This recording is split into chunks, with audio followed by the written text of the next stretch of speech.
In Daniel chapter 2, verses 14 to 18, then Daniel answered with counsel and wisdom to Arioch, the captain of the king's guard, which was gone forth to slay the wise men of Babylon. He answered and said to Arioch, the king's captain, "Why is the decree so hasty from the king?" Then Arioch made the things known to Daniel. Then Daniel went in and desired of the king that he would give him time and that he would show the king the interpretation. Then Daniel went to his house and made the things known to Hananiah, Mishael, and Azariah, his companions, that they will desire mercies of the God of heaven concerning this secret, that Daniel and his fellows should not perish with the rest of the wise men of Babylon.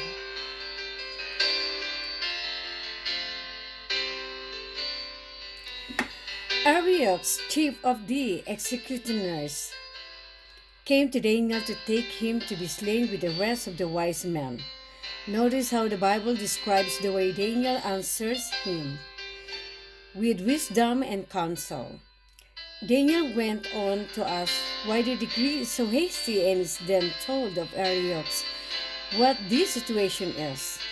Daniel then makes his way to the king and desires of him more time, not so he could escape or run away, but so he could show the king the interpretation.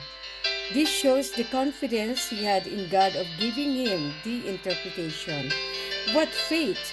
Remember that Daniel has already proven the faithfulness of God in chapter 1 to those that are faithful to him.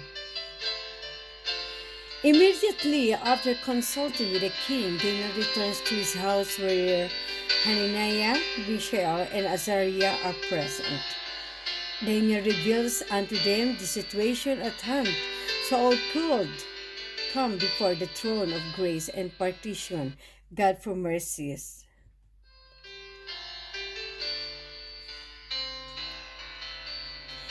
In their time of need, Hebrews chapter 4, verse 16, also that they would not perish with the rest of the wise men of Babylon.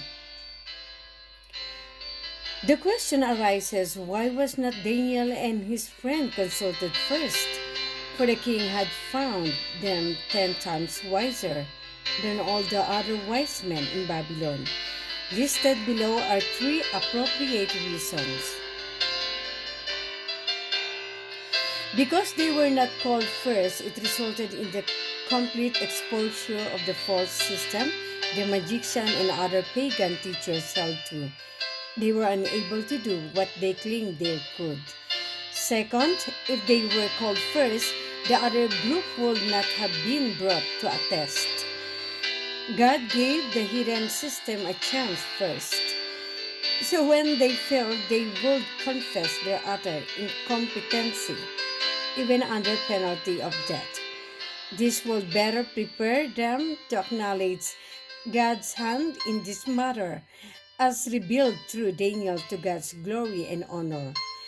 And third, with Daniel's and his friends' lives at stake, they would be led to seek the Lord more earnestly with their whole heart for deliverance.